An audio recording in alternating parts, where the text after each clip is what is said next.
Here's the shocking truth about WWE's latest Monday Night Raw. September 22nd delivered more plot twists and backstage drama than most soap operas. And honestly, some of these booking decisions have fans completely divided. WWE Monday Night Raw recap, September 22nd, 2025. Championship chaos, betrayals, and controversy from Evansville. WWE Monday Night Raw just wrapped up another explosive episode packed with Wrestlepalooza aftermath, title implications, and storyline developments that have the wrestling community buzzing. But here's where it gets controversial. Some of tonight's booking choices might leave you scratching your head. Tonight's Monday Night Raw broadcast emanated live from the Ford Center in Evansville, Indiana, kicking off at the unusual start time of 7 p.m. Eastern on Netflix. For newcomers to WWE programming, this special time slot often signals that something big is brewing, and tonight certainly delivered on that promise. What to expect going into tonight's show? Cody Rhodes made his anticipated appearance to build momentum for his upcoming Crown Jewel showdown against Seth Rollins. For those unfamiliar with Crown Jewel, it's WWE's premium live event taking place in Perth, featuring a unique champion versus champion concept that has never been attempted before. The tension between Rhodes and Rollins has been simmering for weeks, making their face-to-face encounter tonight absolutely essential viewing. But here's the part most people missed: the ongoing saga between Seth Rollins and his real-life wife Becky Lynch against the unlikely pairing of CM Punk and AJ Lee continues to create ripple effects throughout the entire roster. This storyline has been polarizing fans because it blurs the lines between personal relationships and professional wrestling in ways that make some viewers uncomfortable. Meanwhile, the Vision faction, consisting of powerhouses Braun Breaker and Bronson Reed, remains locked in heated conflict with fan favorites, the Usos and LA Knight. Honestly, this feud has produced the same repetitive tag team matches week after week, and it's becoming painfully predictable. Are we witnessing creative stagnation, or is there a larger payoff coming that will justify all this wheel spinning? Following the dramatic events at Wrestlepalooza, Stephanie Vaquer claimed the vacant Women's World Championship in what many are... And this is where things get really interesting. The brewing tension between former allies Rhea Ripley and Io Sky, complicated by the presence of Asuka and Kairi Sane, threatens to overshadow Vaquer's championship reign before it even begins. Some fans argue this multi-layered conflict represents everything great about women's wrestling storytelling, while others believe it's unnecessarily convoluted. Rusev's formal challenge to Dominik Mysterio for the Intercontinental Championship last week set up what promises to be a compelling David versus Goliath narrative. Rusev's return to prominence after months away from television has reinvigorated his character. But will WWE follow through with meaningful development, or will this become another start-and-stop push? Additional matches scheduled included Bayley taking on Roxanne Perez in what shaped up as a potential show-stealer, plus a six-man tag team encounter featuring Grayson Waller and The New Day against Penta and the War Raiders. Complete match results and segment breakdown for September 22nd, 2025. The evening commenced with Cody Rhodes and Seth Rollins sharing the spotlight to discuss their upcoming Crown Jewel Championship collision in Perth. Their verbal exchange set the tone for what promises to be a legendary encounter between two of WWE's most compelling performers. No disqualification six-man tag team match delivered exactly the chaos fans expected when Penta joined forces with the War Raiders, Eric and Ivar, to overcome Grayson Waller and The New Day, Kofi Kingston and Xavier Woods via pinfall victory. The no disqualification stipulation allowed for creative weapons usage and high-impact spots that elevated this contest above typical multi-man encounters.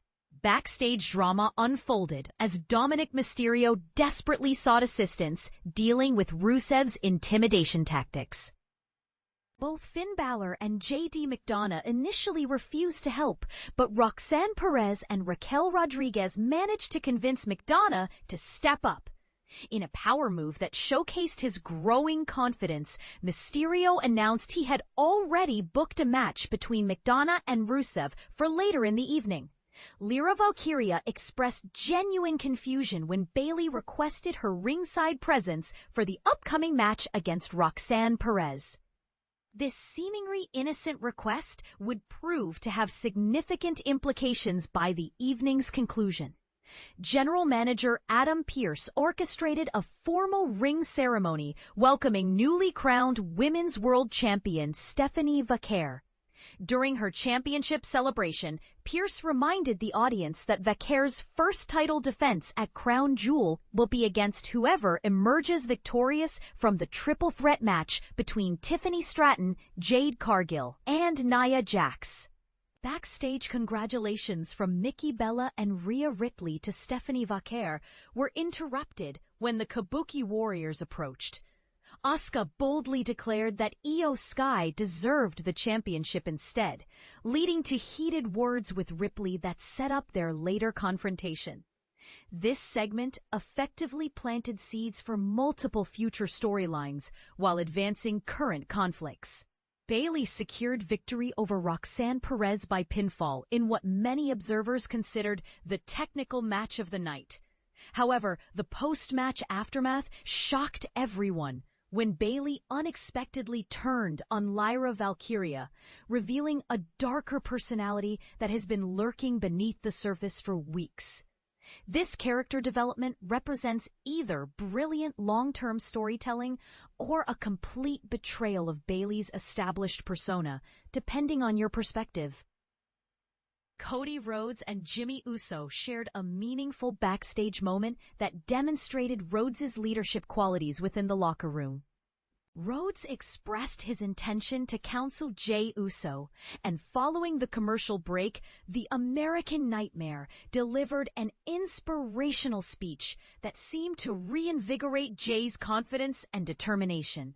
Rusev dominated JD McDonough with a submission victory that showcased his technical prowess and established him as a legitimate threat to Dominik Mysterio's Intercontinental Championship. McDonough's valiant effort wasn't enough to overcome Rusev's superior experience and conditioning. Jey Uso defeated LA Knight by pinfall after the Brawns. Braun Breaker and Bronson Reed provided a crucial distraction that allowed Jey to capitalize for the victory. This finish advances multiple storylines simultaneously while setting up future encounters between all parties involved. Becky Lynch's backstage promo revealed her mounting frustration with the perceived disrespect she and husband Seth Rollins have endured recently. Her promise to make an example suggests explosive developments are imminent, though the specific target of her anger remains unclear. A promotional video package introduced Los Americanos as the official stable name for the three wrestlers formerly known as El Grande Americanos. This rebranding effort signals WWE's commitment to developing this faction as a long-term presence on the roster. Maxine Dupree's backstage meeting with Adam Pearce showed her determination to secure more opportunities, with Pearce encouraging her continued hard work.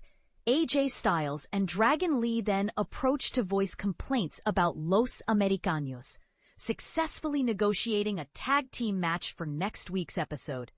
The main event featured Rhea Ripley defeating Asuka by pinfall, but the post-match events proved more significant than the match itself. Asuka's retaliatory missed attack blinded Ripley, and she demanded Kairi Sane join a brutal post-match assault.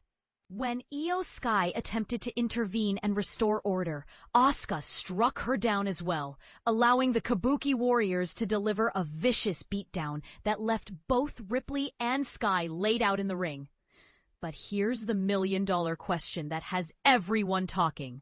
Was tonight's episode a masterclass in complex storytelling? Or did WWE bite off more than they could chew by advancing so many storylines simultaneously? The pacing felt rushed in places.